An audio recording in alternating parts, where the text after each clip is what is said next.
Yeah, so we're still back, and it's still the best show in the whole of on the whole of internet, podcasts, or band radio scope, our YouTube channel at New Sisters to Sports.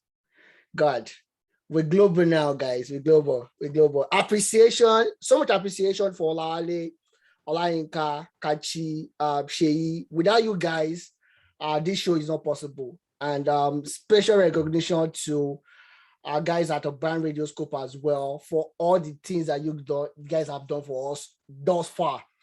We're back. It's episode 47 of New Sisters to Sport.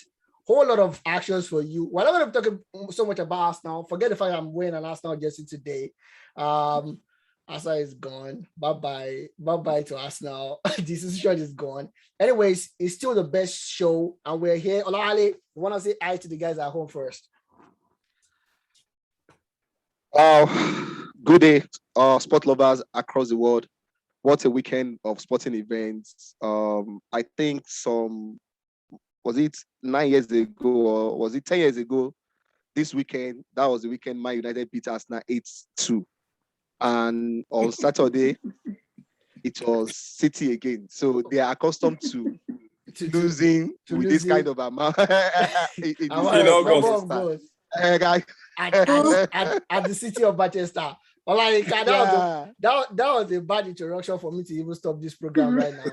But I'm used to the banter already. I'm having an attack. Like, you want to introduce yourself as well? Hi, beautiful people. It's great to be back. I'm excited to be back. I missed the guys. I missed you guys, to our beautiful fans.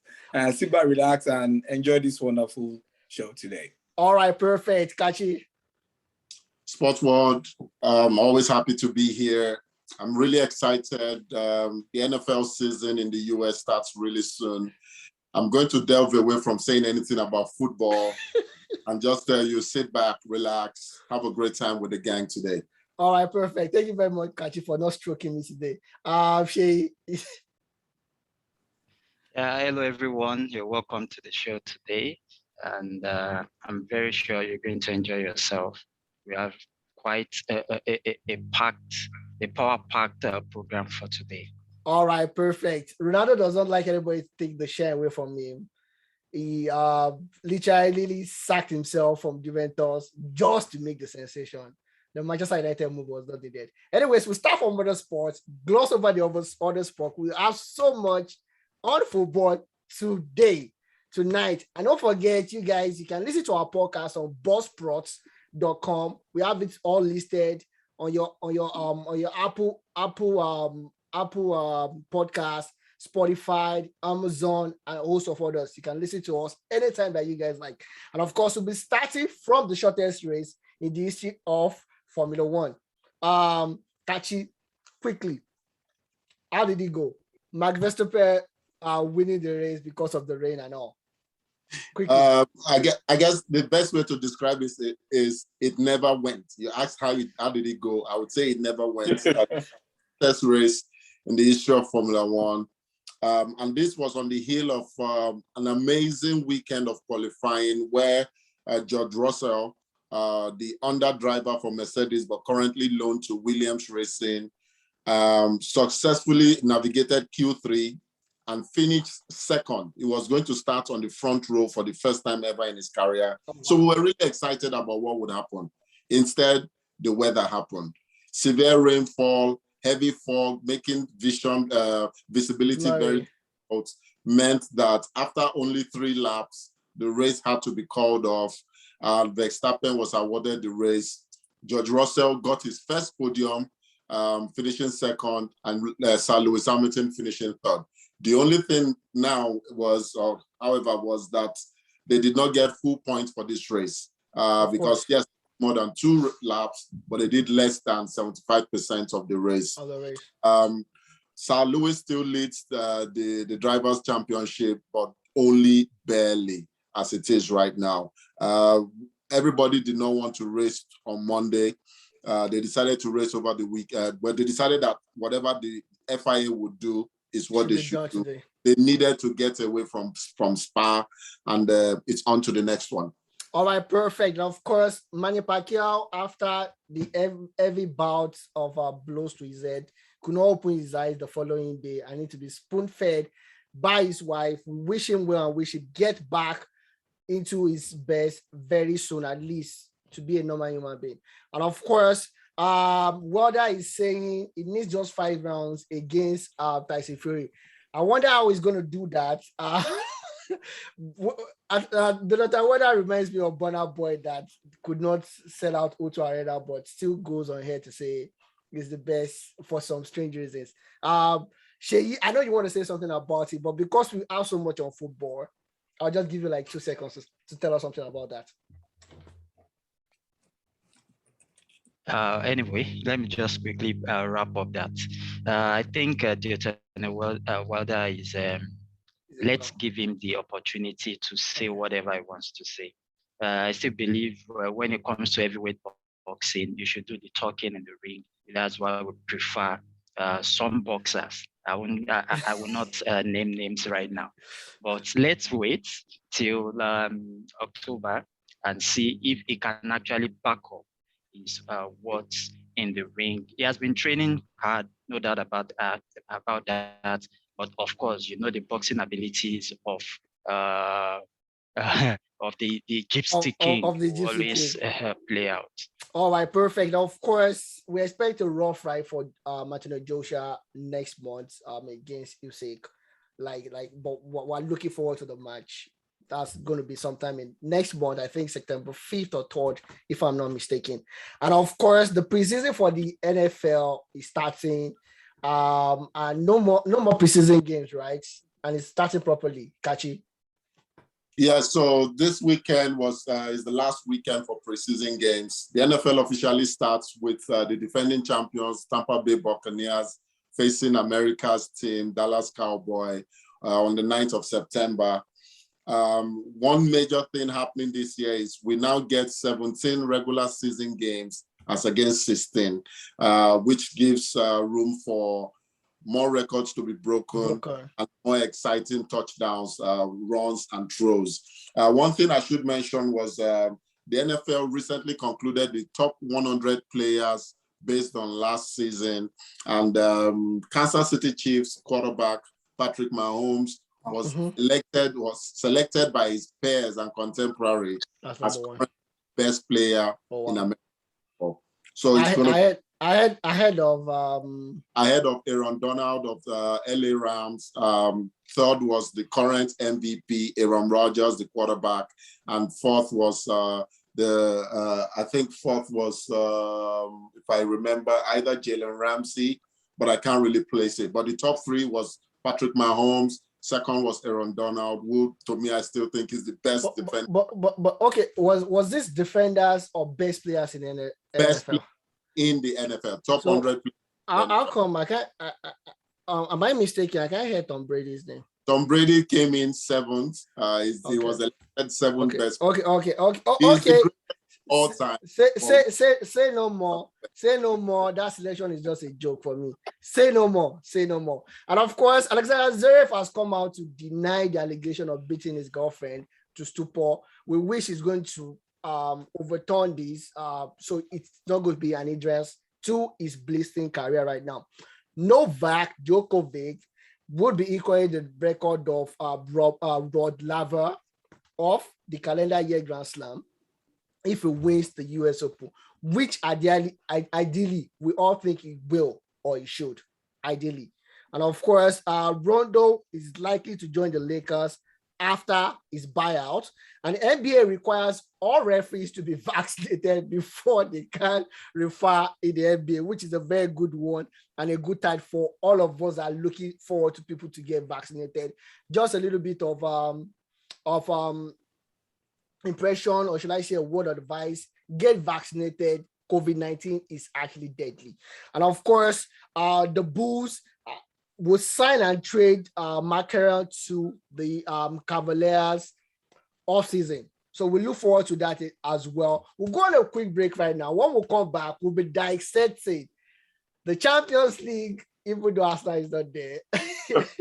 group table. We'll be dissecting it, see what we should expect. And of course, we'll be talking about Cristiano Ronaldo that does not want, for some reason, doesn't want to go off the news even at 36 years old. Don't go anywhere, guys. Yeah, so we still New System Start Sports concurrently on Urban Radio Scope, on our YouTube channel, New System Sports, and of course, all the possible podcasts you can. So you can listen to us anytime, any day that you like right now. I will be jumping straight to the Champions League tables. Looks good. At first, let's start with Group A. And Kachi, I'll start with you. Group A, we thought Ronaldo was moving to Manchester City. So we thought it's going to be a reunion between Ronaldo, a rivalry reunion between Ronaldo and Messi. But now, for some strange reason, which we're going to talk about later, Ronaldo is moving the other way to the red half of Manchester. But City, PSG, RB Leipzig, and Club Brugge. I'm going to start with you. Of course, we expect City and PSG to qualify from this group easily. Right. All things being equal. Maybe not easily, but all things being equal. All things being equal. I don't see Brugge giving so much resistance or RB Leipzig giving so much resistance against the kind of guys that we have in these two clubs. Okay. Mm-hmm. City, maybe Pep Guardiola would think and will not qualify. Maybe, but which all things being equal. Your thought on this one, Kachi? I concur with almost all practically everything you've said, apart from the tinkering by the Tinkerman, Pep Guardiola. I think he would leave his tinkering until the knockout stages, which is what we've seen him do in the past. I also agree that City and PSG should navigate this group without any casualty and come out. In what order, I don't know. Yeah. I guess for me, the only thing I'm remiss to say was I heard people say this is the group of death because of, RB Leipzig and PSG. Come on. Why not just look out the window to the next group, Group B? That Group A has zero Champions League victories among all four teams. Group B, which someone else will analyze, has about 16. Come on. Kachi, let it be known today that you are very, very, very rude. You are very, very, let it be known today that you are very, very, very rude. But of course, I can't blame you. You support a team that has won the Champions League, I think 6 times. So 7 times. So I can't blame you. Much respect to AC Milan, anyways. And of course, Olale, City should qualify. PSG should qualify. Club Brugge, what we saw of them last season, looks a formidable side. Do you think they will need that Europa League place ahead of RB Leipzig?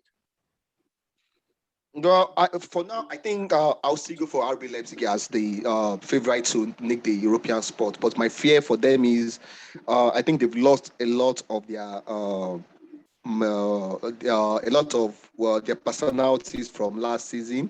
Their head coach is in Bayern. I think they lost the player to Liverpool. What's his name? Konate. Yeah. Then this other guy that went to Bayern, this highly rated defender. Yeah.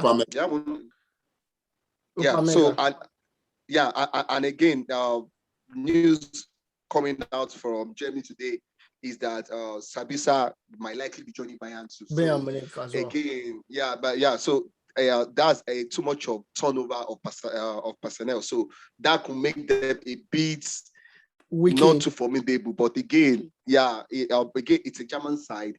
You can't just rule them out. I will still pick them ahead of Club Brugge. I'll still pick them ahead of Club Brugge. Yeah. All right, perfect. I'll stay with you, Olali. Before I go to Olayinka, I'll stay with you.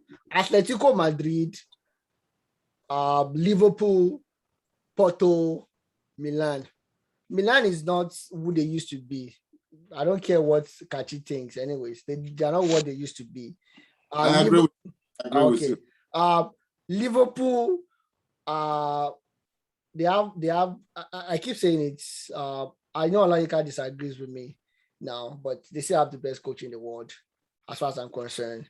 Atletico Madrid, they are many to themselves. They could be better, but their coach is a limiting coach, so to speak.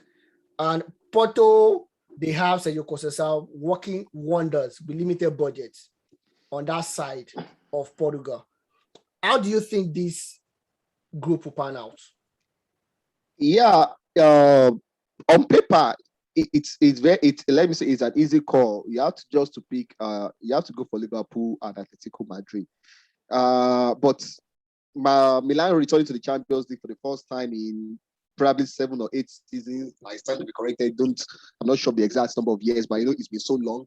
Yeah, Porto, we saw them last year. I think they went. They got to the quarterfinals before losing to Chelsea. Yeah. And I think they won a leg out of that. Stamford Bridge. Chelsea won. Yeah, so out of the encounter. So I expect them to. I don't know. I don't think Milan will.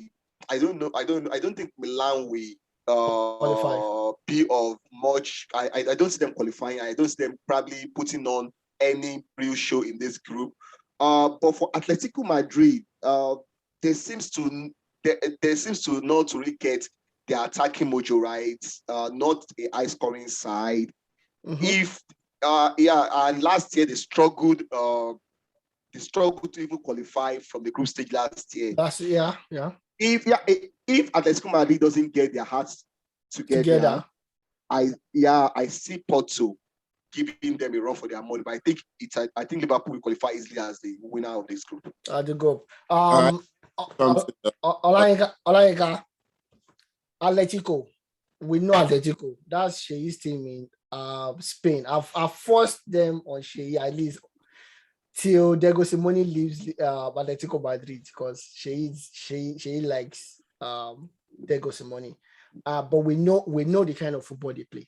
I know you're a fan of Diego Simeone as well, but we know the kind of football they play. They have the attacking personnel, but somehow they don't know how to attack. They feel they have probably the best goalkeeper in the whole world in Yano Black, and they have a very stout defense. Don't let me say good defense. Individually, they might not be the best, but a very stout defense as a unit. Liverpool have one of the most menacing attack in the whole of Europe. No doubt about that. Do you think Porto, like Olale said, could nick this ahead of Atletico? Or do you think Atletico, if they get their act together, could actually push Liverpool and be the group winner in this group? And of course, there's something we call history. We can't take history away from Milan. People might not respect them because they've been away for so long, but we can't take history away from them. And history have a way of playing into these things, especially in the Champions League. That's why you don't see us now winning a Champions League title. Yeah, Debo, thanks a lot. First of all, let's deal with Atletico Madrid. We all know, like you rightly said, I respect Diego Simeone a lot because he's an ultra defensive-minded coach. And that's the truth. In this game, if you can't score a lot, you should be able to defend. However, in the last couple of seasons, he has shown his refusal to expand his football philosophy, his understanding of the game. But at the same time, they still, when you look at the group of players playing for them, they are players that can stand their own in any team in the world. You have the Kondogbia, you have the João Felix, a talented young player who I'm sure that as time goes on that was bought for a ridiculous amount of money. Yes, but maybe the price tag has weighed him down. But I'm sure I've seen him play and he's talented. I'm sure as time goes on, he's going to be a good player.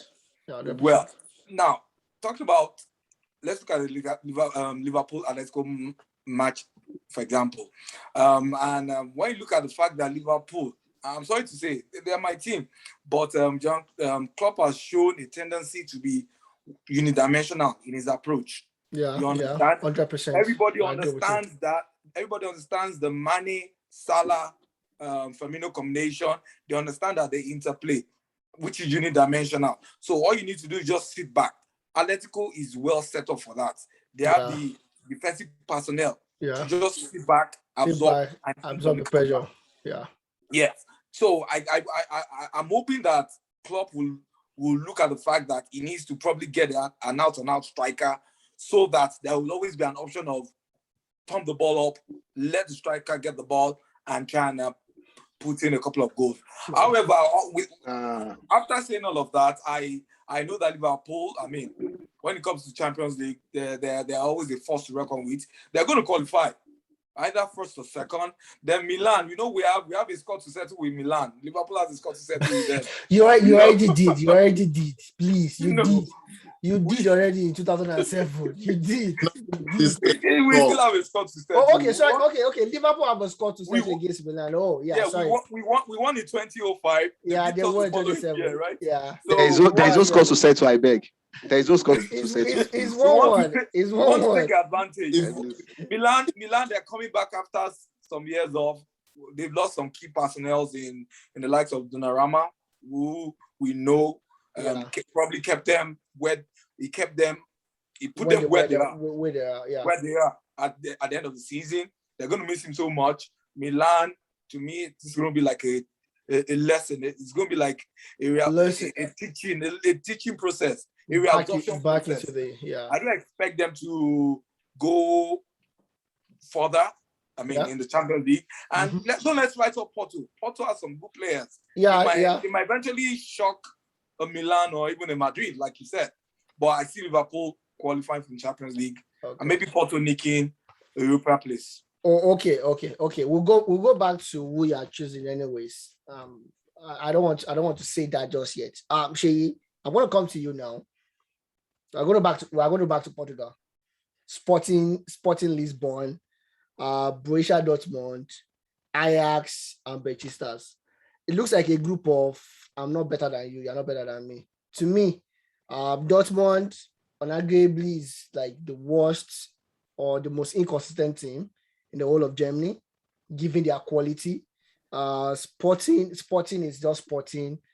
They have a terrific coach, as a matter of fact. Everybody thought after they lost Bruno Fernandes, they were going to backslide and go down the drain, but they did not. They had a wonderful campaign last season. And of course, yes, Ajax, their stadium is always crowded. They can kill you down with their stadium. And of course, going to Turkey is like one of the worst places to go in Europe. Going to hell. Exactly. What do you think is going to qualify in this group? I'm expecting Ajax and Dortmund, right? But we know Dortmund. I think, thank you, Debo. I think this group is, let me put it this way, is a group that you can say it's actually free for all.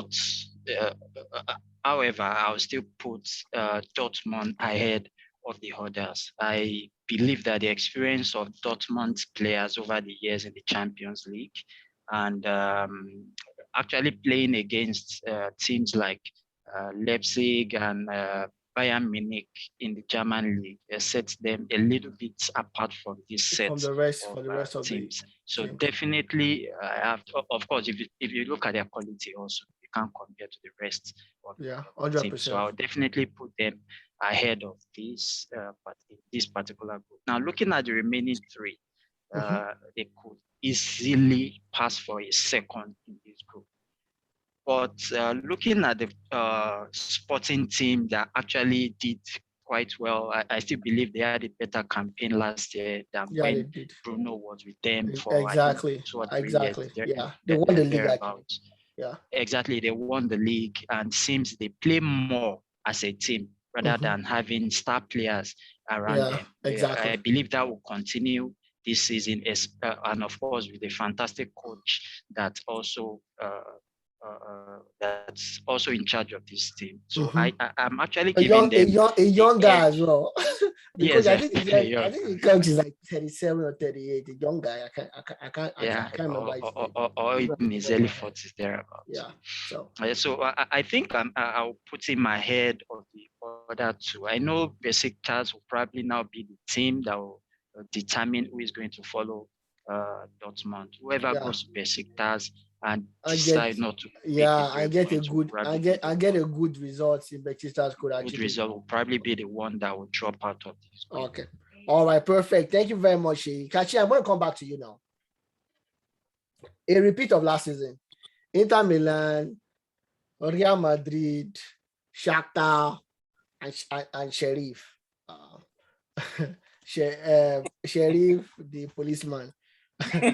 so we're looking at it. Inter looks, they've lost Kaku, they lost Akimi, but they replaced those guys with maybe not like qualities, maybe not like qualities, but they replaced them with good enough qualities, right? So which shows us that they have a thinking cap at the blue side of San Siro. Real Madrid is in a rehabilitation right now. I'll say they are in rehab right now. Anybody expecting so much from Real Madrid is just a wicked person right now. For me, that's the way I see Madrid.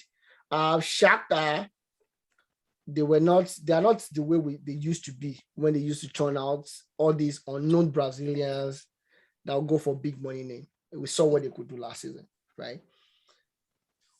Do you think this is an open group? Inter Milan does not have a very good history before Mourinho in the Champions League, right? So it's not like they are the best when it comes to Europe. Real Madrid, like we said, they are in rehab. Shakhtar, I don't know. Shakhtar being Shakhtar could spring up surprises, especially when you have to go to Ukraine in October, November, during the winter, and they'll freeze your leg one way or the other and get out the results. So what do you think of this group? I don't think it's an open group, but it's also a group that is poised to be as surprising as Group B. Hopefully I will get some time to give you my thoughts on the group that has my club. I think Real Madrid is well placed to finish top of the table of this group, primarily not because of the players they have, but primarily because of their manager. He is a manager that knows how to into the egoistic players' ears. They call him the megastar whisperer. I think Ancelotti will be able to. He has been known to steady ships everywhere he went to. We even saw the great work he did with Everton and how able to, punch above their weights. Exactly. Yeah, I agree with 100%. Yeah. However, let's not completely rule out Shakhtar Donetsk. We saw how much of a scare they gave Madrid, I believe, last season as well, winning at an empty Santiago Bernabeu. Well, it wasn't the Bernabeu, but we'll call it the Bernabeu, but an empty Madrid pitch. But I still feel that Madrid should nick this, all things being equal. Inter, you are right to assume that they are very inconsistent when it comes to Europe. I think it's because they will always forever see themselves as a younger brother. They need a coach like Mourinho to give them this us against them mentality. Inter playing with house money, believing that they've already won the league. I hope for the main fact of UEFA coefficients, I hope Inter Milan does a really good job and continue to give Italy 4 slots in the Champions League. So I expect them to finish second. I still don't see Shakhtar. I think what will really happen will be how Shakhtar navigates its away games. I watched the draw, and when Sheriff was put, the new were put there, the camera panned to the senior official from Sheriff, and he didn't know whether to laugh or to cry.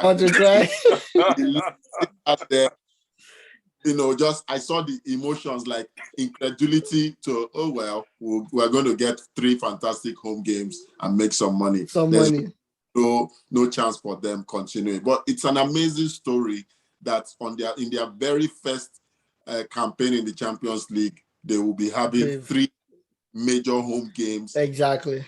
Even away games, playing the San Siro is Exactly. Playing nominal. Cesaro and the Santiago Bernabeu. Yeah, Phenomenal. just like two of the best stadiums. Cinderella story for them. Maybe after those two, I'll take Barcelona and Anfield. I feel Anfield has this special effect on every player needs to play at the San Siro. You need to exactly. It's a football. That's awesome. I agree with you 100%. Olale, Bayern Munich 8-2 against Barcelona. So this is the kind of revenge, Olaika. This is the kind of revenge you're looking forward to. Do you think we are going to have a repeat of that kind of disaster? Maybe not 8-2, maybe 6-0 this time around, or 5-0 like Man City did us now. Olale.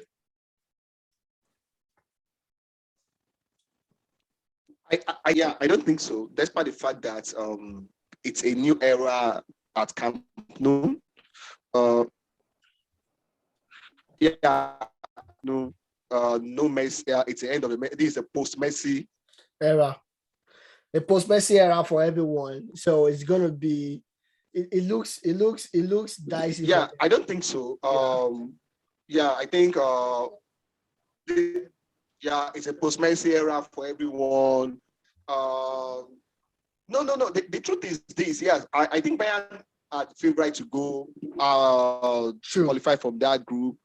In as much as I think the Barcelona team is not as scary as they've always been for the past 15 years. Yeah, it's about Memphis Depay, Bright White, and Antoine Griezmann supporting them from the midfield. I think Bayern will qualify as a group winner here easily.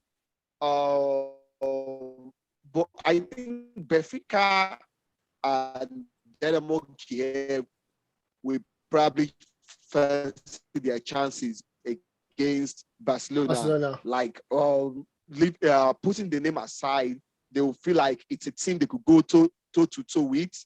Yeah. And if they could probably get a draw, they could probably get a draw in Camp Nou.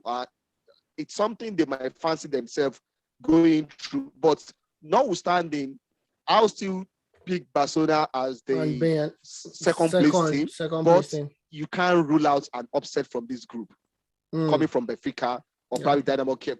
The only question about Benfica and Dynamo Kiev is all about consistency.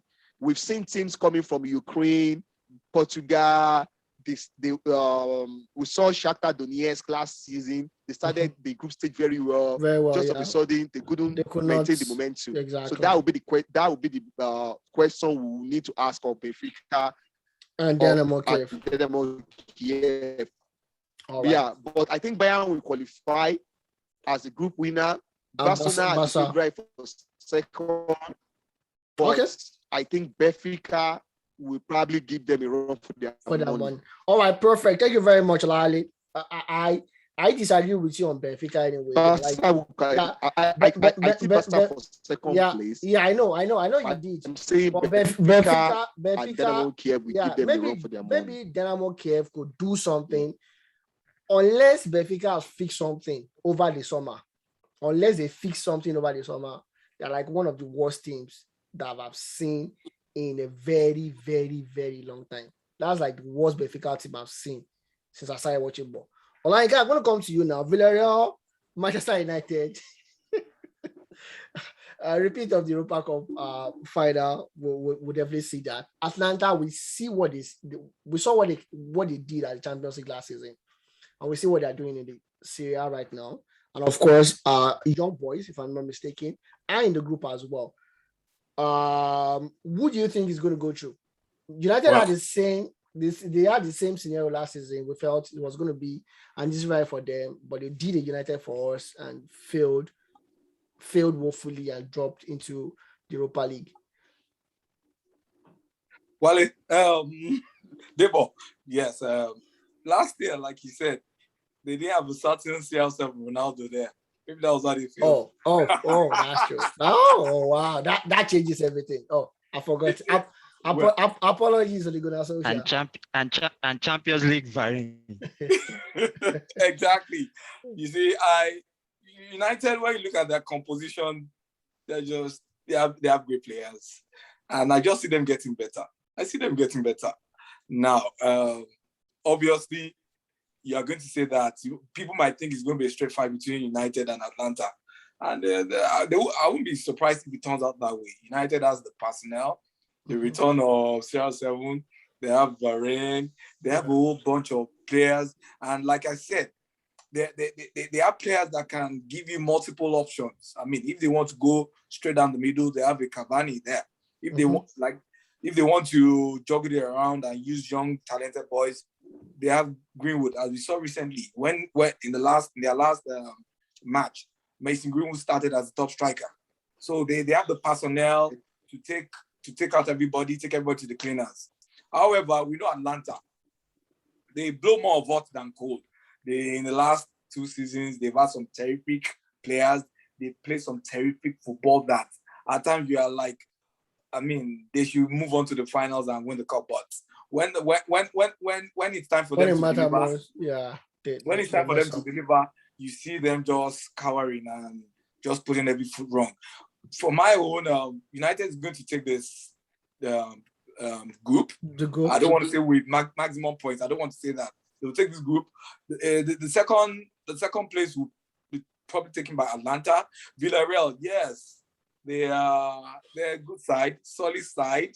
They have Chukwueze, they have Gerard. They have Moreno.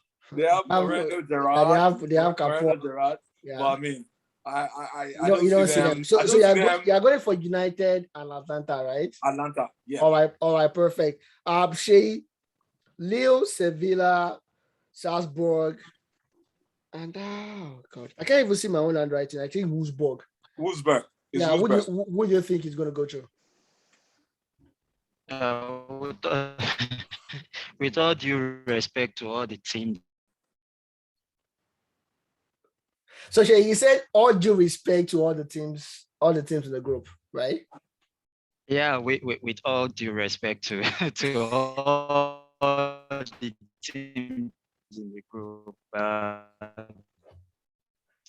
to meet with the king of Europa, Sevilla, looking like the team that will pick. They'll definitely looking at this definitely team look like the team that will be definitely ahead of the rest. Yes. Because if you look at their team, they also have quite enough experience players in that team. Jesus Navas. Eric Lamela is back and is banging goals for them as well. Yeah, which is a great one. If you ask me for this group, so I kind of feel that Lille could have, given the problem that Lille have right now, they could be in some kind of trouble, but Sevilla should qualify. Salzburg, we know how they come up and tune up when they get in the Champions League as well, and of course, Wolfsburg. I think it's another free for all group. Exactly. Actually. Yeah. But looking at the experience of Sevilla in European competitions, I think these guys are not really big teams to match them. So that's why I'll put them ahead of the rest. That. I'm really not convinced about Lille team, of course, coming from the Farmers League, all due respect. I think a one season wonder. One season wonder, kind of. Yeah, thank you. I think a Wolfsburg that plays in the German league might just be the team. Too. Yeah. I don't know how they make the draws. This is just so unfair. Look at the teams. This particular season seems somehow. But guess what? We'll actually have tantalizing ties in this year's stage, and I think I'm up for it. All right, given your level of expertise and analysis, I would go with you for now, but be sure that if you are wrong, I'm going to come to crucify you, my brother. Of course, I'm going to come to you now.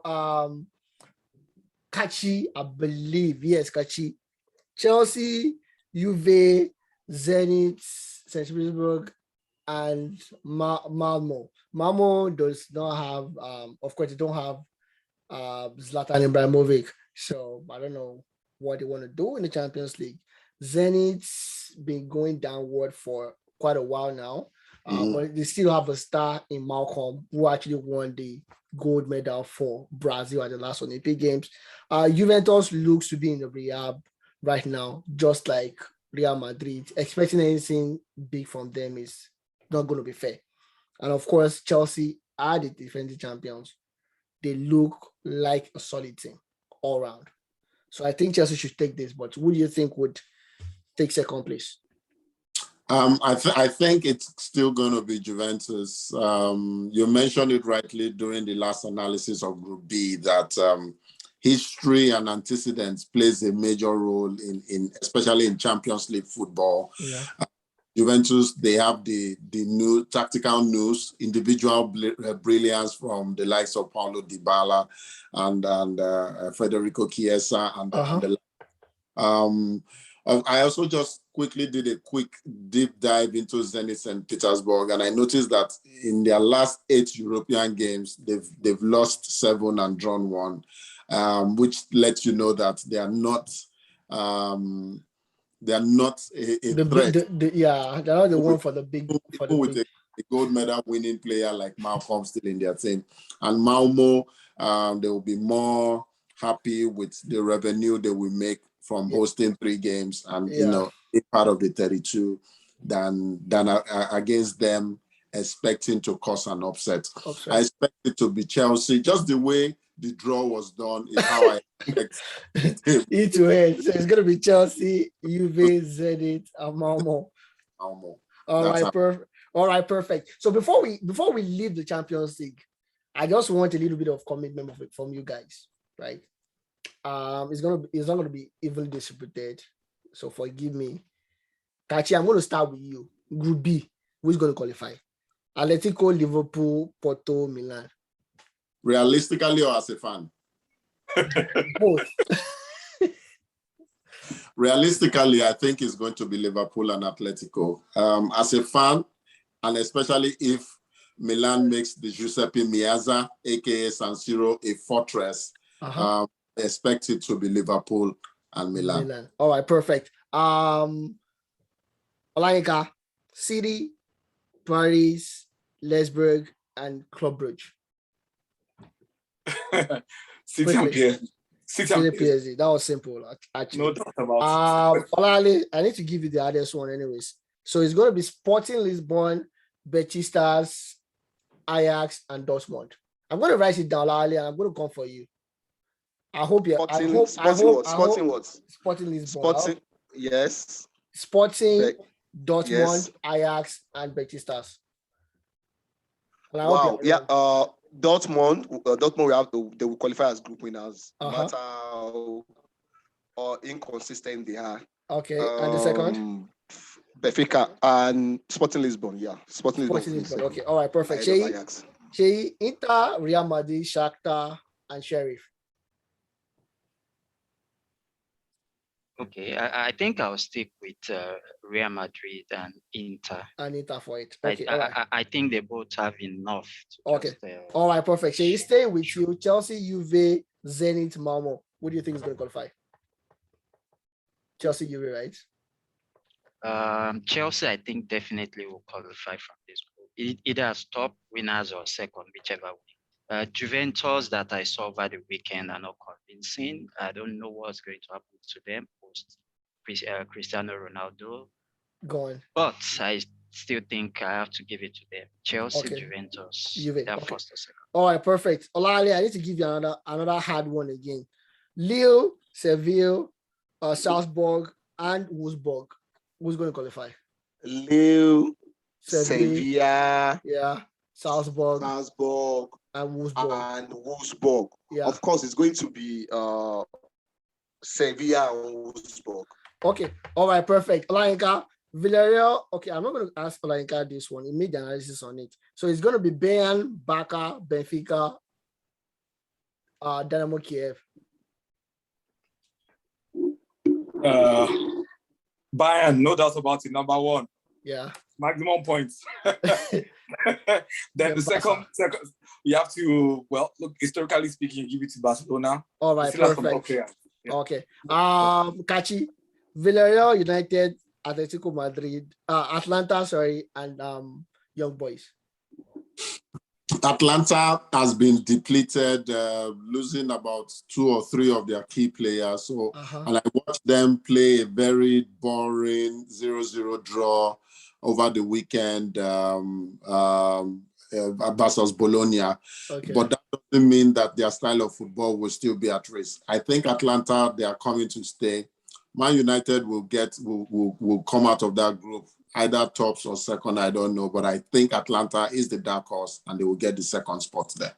All right, perfect. So it's going to be Manchester United and Atlanta, according to Kachi. Yes. For some reason, I hope Kachi is wrong too, so I can come back for you. So I'm hoping Wale and Kachi are wrong, so I can come back for them. I'm writing it down, anyways. Even if I'm wrong, I will have an explanation for you. Of course, we'll be moving straight to couple of stuffs before we move to the Premier League. I know people want to listen to the Premier League and how their team performed. I'm not looking forward to it. You can see the jersey I'm wearing. I'm an Arsenal fan, so I'm not looking forward to it anyways. But I'm going to start with you, Kachi. It was all about Messi at the start of the transfer window. And it dragged on. Look at where's Messi going to end? Messi went to PSG in the long run on free, and it looks like okay, don't deal, nice transfer. For some strange reason, Messi's arch rival in world football was not settled, was not happy. It looks like he was not happy. Messi stole the sensation. Messi stole the news.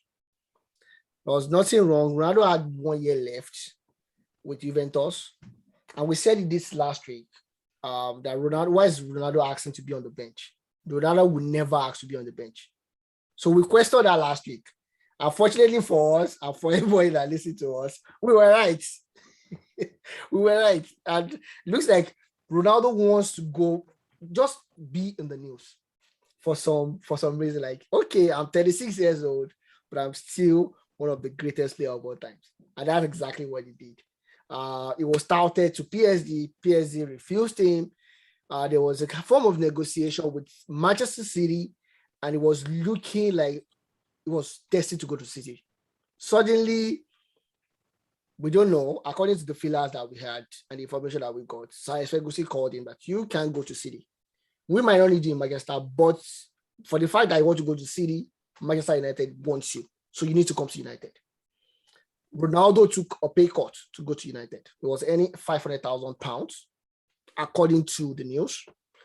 Now reduced it to £380,000 every week.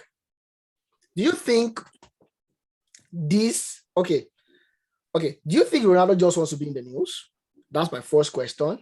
And if you want me to go on with my questions, I can. Okay, let me ask you just one question. Do you think Ronaldo just wants to be in the news, or this is a good move for Ronaldo?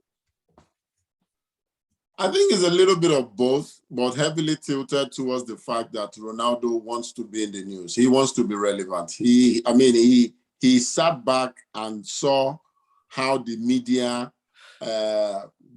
vultures feasted over every single Messi news. And I mean, every superstar has his ego to protect, and his ego came to play. He picked up, he said, come on, man, I'm still relevant here. I'm not going to be a back page news. So I think his ego played into it, but also because as much as he scored about 101 goals in 170 appearances for Juventus, never really accepted as one of them. The fans saw him as a mercenary to give them a Champions League. And since he didn't give it to them in 3 years, it felt only right. But beyond that, I know you did not ask me about City, but it also says a lot about how City is still not a big name in world football.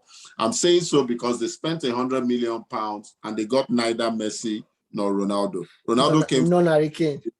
They got a Grealish.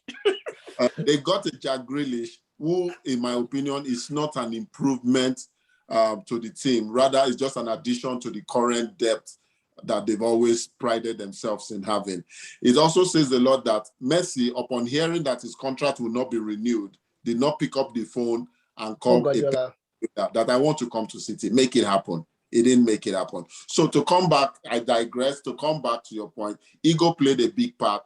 Ronaldo wants to still be relevant. Don't forget, he told us that whenever he leaves football, he still wants to be a movie star. I mean, what do movie stars have in common? They have their ego and their brand, and I think that plays a major role. That being said, it is still a fortification and a very strong one for Manchester United. Of course.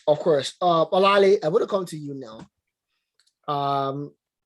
From a United perspective, people said he's 36 years old.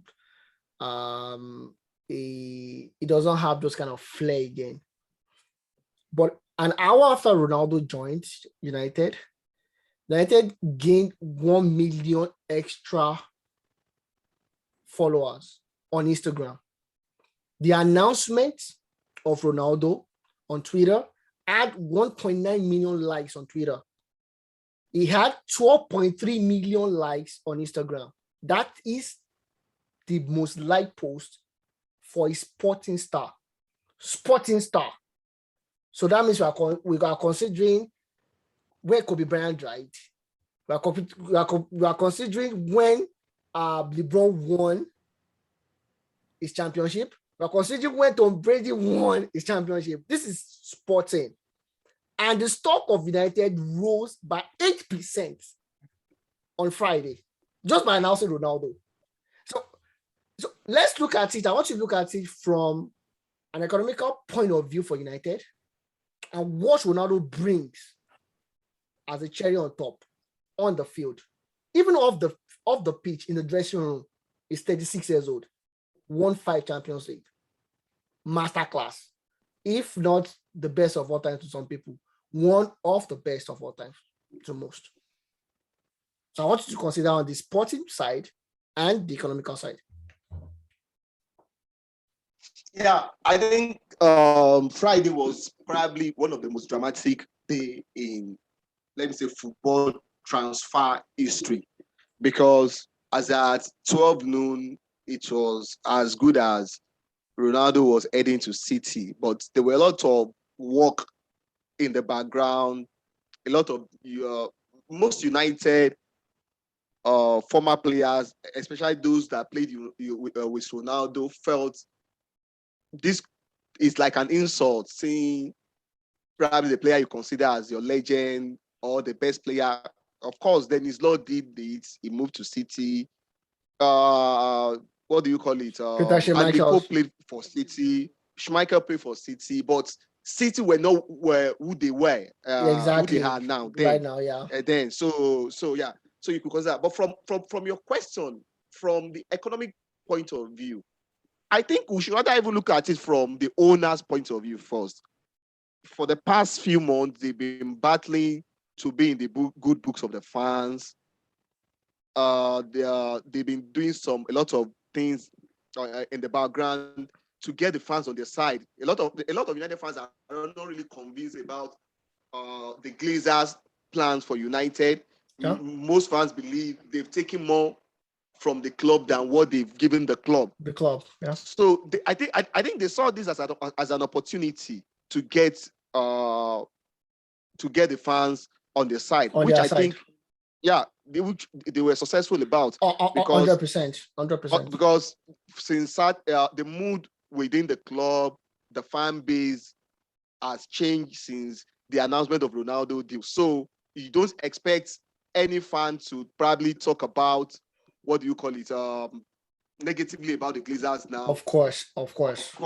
And so economics are, like you said, valuation-wise, the club is better out by over 8%. You know, the kind of sponsorship, attentions, attractions, merchandise that will follow up. Of course, economically, it's going to be great for the club. And I don't think they are paying much as wages for him. So, no. But from the football point of view, what does it mean for the club? Ronaldo is still a winner, even at that old age when he moved to Juventus.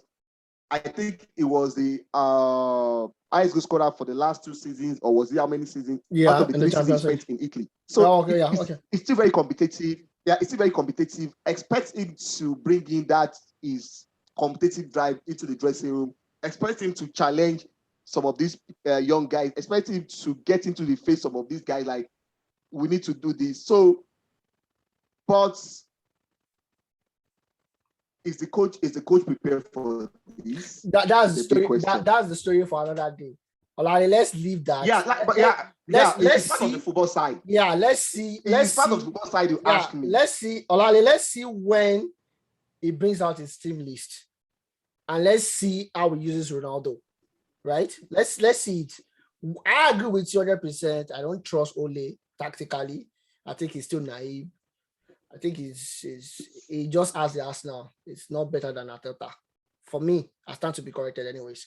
But let's leave that for now. But you think things, I believe, I don't know if you agree with me. I believe with Ronaldo, things have changed. With Ronaldo, there's nothing like United is just a title pretender. If they don't, let me finish. Okay. Exactly. Let me finish what I'm saying. Like I said, the footballing side is the manager prepared for it, and it's a two-way now. I don't think Ole will get away easily if United probably underperform this season, which I think they might likely still do.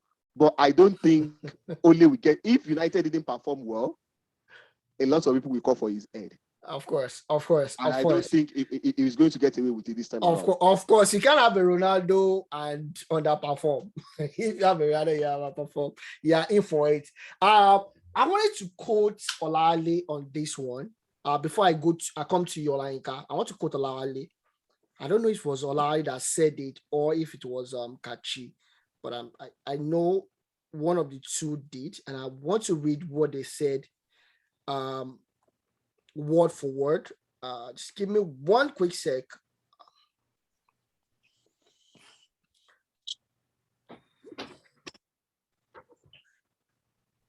We want to quote them verbatim. Exactly. I want to be sure. On social media? No, not on social media. Okay. So Kachi said, Jorginho is a midfielder, isn't it? And just like Kante, his stats did not lit up the box scores. So what did he use? Numbers of tackles won, ball distributed that led to goals, impact on the team, apart from trophies. What of these categories can you honestly pick him over Kante for? I'm quoting Kachi right now. Lovely. This should be a word on the marble. Shots, but very identical. We saw Jorginho that could not win the best midfielder in the whole of Europe. We saw a guy that is not close to Andres Pello. We saw a guy that does 10 5-yard passes more. We saw a guy that can bring stability to the team, but without him, all the teams that he played for in Europe will perform effectively. He's not a juggernaut in the team, but somehow, he was named the best player in Europe. Somehow, a guy that is not better than Marco Verratti, a guy that will not pick him over even Kovacic or what's his name at Chelsea, wins the best player in the whole of Europe. And we had the Lewandowski breaking records. Without Kante, I can say categorically, I start to be corrected, Chelsea would not have won the Champions League without Kante.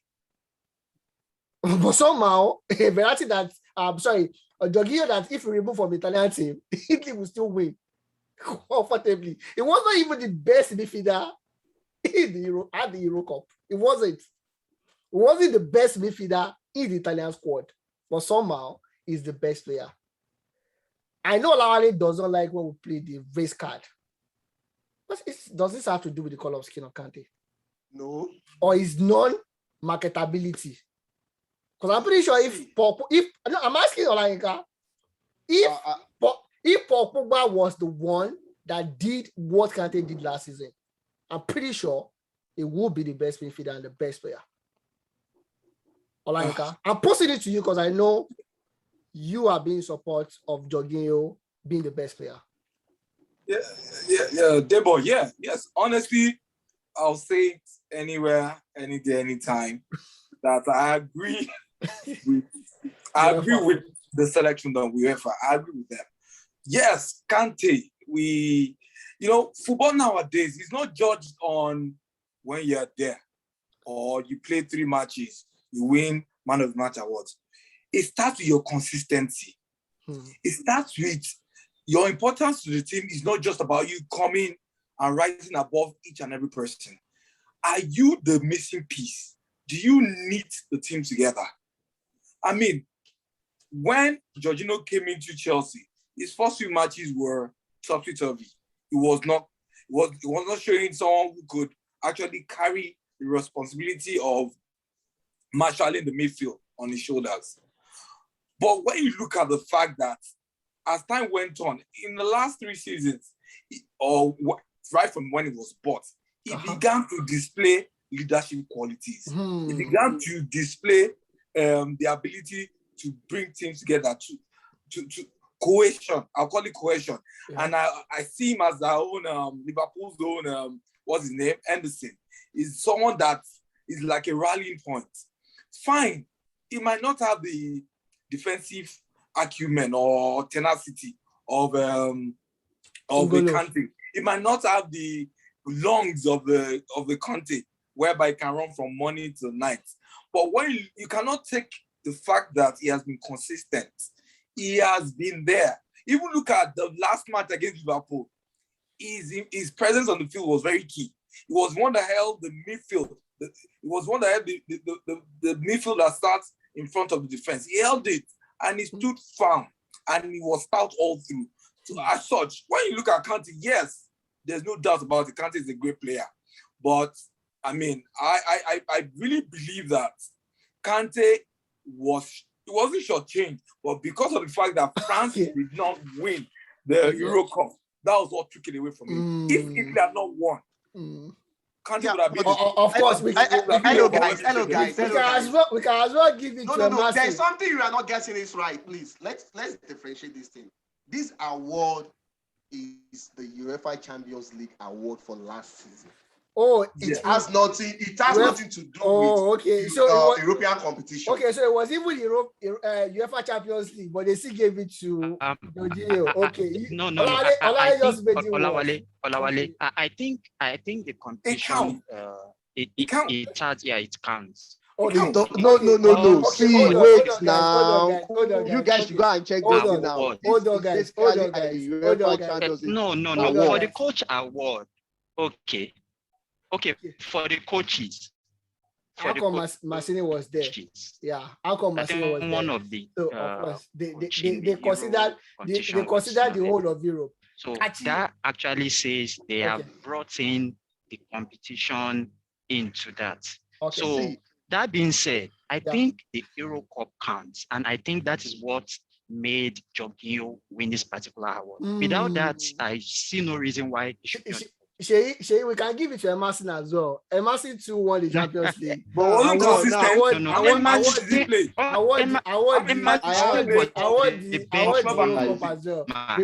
can make case for him as well. Jorginho was a key player in the Italian team that won the Euro. Wow, more key than Jorginho was a key player, no doubt about it. I agree with Shay. Kachi, quickly. I'll give you 2 minutes. I know. Shady, we're on the same side. I don't believe it. See, Debo, you are being sentimental about this. It's not being sentimental. For me, it's not. But Kachi, Kachi wants to say something. So I wanted to say, and I really just wanted to counter what Olayinka mentioned. Olayinka started his defense of Jorginho by talking about how Jorginho has grown since he got hired. And it made me think, so this award has now become like in Nigeria, how they award you for 5 years of service, 10 years of service, 15 years of service. So this is a reward for years of service. And my question is this a reward for years of service or for a season? and please just hear me out here. You said it quite clearly. In the Chelsea team, in the matches that mattered, who rose heads and shoulders above everybody else. You people are even over. God. It's akin to the NBA regular season MVP and playoffs MVP. Regular season, or let's say the knockout stages was the playoffs.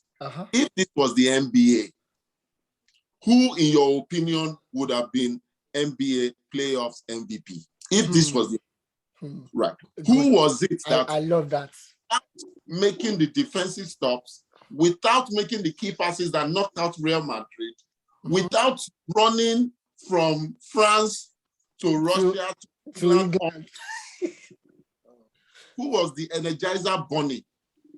I'm not talking of the shot. If you made a valid point in our social media handle. You said if it was about passes, then Mikel Obi should have won it. Exactly. Because people know exactly what Mikel Obi was doing when he was in Chelsea. 100%. I still feel that Kante was deserving of it. The players, the coaches have voted, and it may just be because of marketability. Because when he won his Midfielder of the Year award, his speech was less than 15 seconds. So they probably just said, we can't. But do you know Kante came third? You know Kevin De Bruyne came second. Kante came third. So why? It's to let you know. It's about. If I'm being sincere, this is my own submission. No, you can't just make a submission like this. No, for my own submission. No, my own submission. Wait, before you make submission. Before you make submission, we have. I have a lot to say. I think we need to calm down first. Okay. I think a lot of things have gotten wrong with football nowadays. Number one, I think Jorginho is not. He might not be the most, let me say, glamorous player. Yeah. If the United team probably have a Jorginho today, probably their destiny might be a bit different. It might not be that. He's a kind of player that it's not everybody cup of tea, because not everybody appreciates Sergio Busquets today, Rodri, not even a Michael Carrick doing his days. So I understand why not everybody, Jorginho will not be everybody cup of tea. But now come to the award properly. See, football is. We have so many minutes. So you have to make. Majority of people that started watching football today watches football because of the attacking talent, the goal scoring, the dribbles. Awards like this are reserved for exceptional talent, but we have seen years whereby we've seen teams that have won major competitions that they are just, it's more of a team effort rather than you could see a standout player. That's the story of the Chelsea team that won the Champions League. With all due respect to Kante, or all his efforts, it was more of, you can't underestimate anybody's effort in that Chelsea team. It wasn't really like somebody stood out. Wait, let me finish now. The man of the match, same quarter-final, semi-final, Super Cup. Somebody with one man of, the problem with this award is because over time they've made it something like it has to come from the winners. If they were probably have expanded it very well and look at teams that probably got to the semi-finals, we could have seen people that are more deserving of it. Football is a team sport, and this is where we keep getting it wrong. You want to produce, you want the best. We saw what happened at the Euros. Who was the best player in the Euros? Donnarumma, because of what? There was no standout player. The Italian team achievement was more of something like a team effort. Jorginho is the best player in Europe. You are not getting me right. My own conclusion is left for me. None of the two will even win the award. Okay. That is it. So okay, good. It's not like none of the two of them will even get the award. Because ideally, for me, this is what we are living now. For me, Jorginho is not close. Can never. I remember in 2006, at the World Cup, if I'm not mistaken, Andres Pirlo did not pull a wrong leg throughout the whole tournament. As of the Jorginho is not Andre Pirlo. no, I'm saying as of this quarterfinals, Andre Pirlo has successfully made more than 600 passes, and these are not 5-yard passes. These are not 5-yard passes, and somehow Fabio Cannavaro won the best player in the world that season. Somehow, now a player that is not fit enough to tie the shoelace of Andres Pirlo. Come on, guys. No. See, this thing happens. Demo, Luka Modric won the World Cup. Okay, we have just 1 minute left. This is the wrap, and this is the end of the show today, guys. It's been a wonderful one. I know this is a very interesting conversation that everybody wants to have, and we hope you join us on all of our social media handles to continue with this conversation. We already started it on Facebook. Some people are in support of Jorginho, some are not. I feel we should not, like someone said, I don't know if it was Kachi that said it was Sheyi or it was Wale. We should not give people individual award based on team effort. That's exactly what played out at this point. It was a team effort, but somehow it was given to Jorginho. I start to be corrected, but you know me, and this is the show. This is New System Star. Till we're talking to you next week again. Thank you very much, guys. And follow us at New System Star on Instagram, New System Star 1 on Twitter, New System Star on Facebook. Till we meet again next week. Thank you, guys. My apologies to Garuba Lawal.